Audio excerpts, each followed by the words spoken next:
Eh bien, tout d'abord, il faut savoir qu'il s'agit d'un contrat à 2,3 milliards de dollars étalé sur 8 ans. Un accord évidemment colossal entouré d'un silence assumé.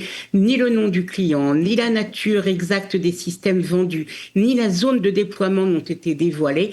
Apparemment, c'est à la demande du client. Alors, pour mesurer l'ampleur de l'annonce, un repère. Jusqu'à présent, le plus gros contrat jamais signé par l'ensemble de l'industrie de défense israélienne restait la vente du système antimissile Arrow 3, le Hetz Shalosh, par Israel Aerospace Industries, c'était à l'Allemagne, en 2023, et le contrat valait 3,5 milliards de dollars.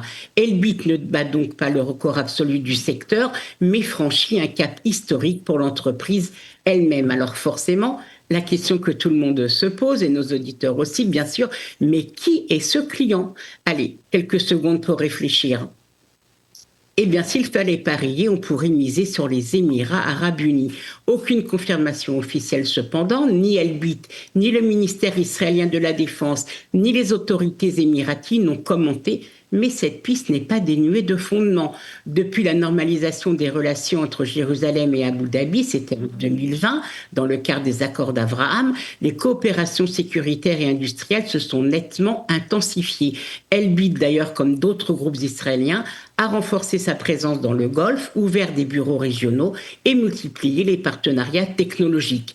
Alors si cette hypothèse devait se confirmer, l'accord marquerait une nouvelle étape sensible dans la coopération sécuritaire israélo-golfienne avec des implications régionales évidentes. Alors, autre grande inconnue, Daniel, mais que vend exactement Elbit à ce mystérieux client?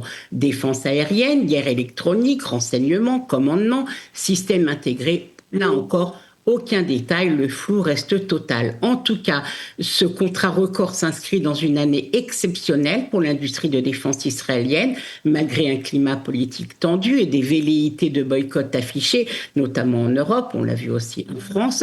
Le ministère israélien de la Défense a annoncé un nouveau sommet historique des exportations de défense en 2024 pour la 4e année consécutive, plus de 14,7 milliards de dollars, soit une hausse de 13% par rapport à l'année précédente, et plus de la moitié des contrats dépassent les 100 millions de dollars et 54% des ventes ont été conclues avec des pays européens. Alors comment expliquer que malgré les appels au boycott, les commandes continuent d'affluer?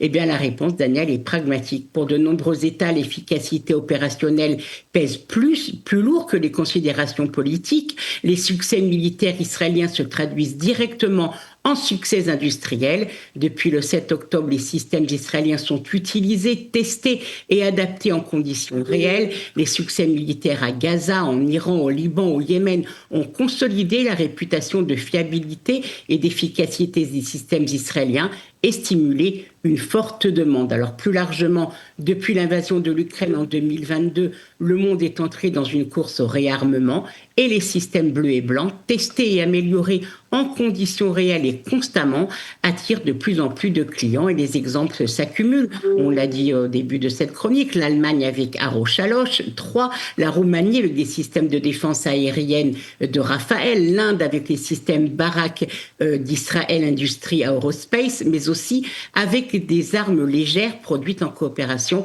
avec Israel Weapon Industries. Alors Elbit profite pleinement de cette situation. Son carnet de commandes approche les 24 milliards de dollars. Près de 70% de ses ventes proviennent de l'export. Ses revenus ont progressé de plus de 20% en un an et son action grimpée à la bourse de Tel Aviv. En fait, Daniel, le monde observe Israël sur tous les fronts et le monde achète Israël. Le discours politique existe bien sûr, mais les carnets de commandes racontent une toute autre histoire.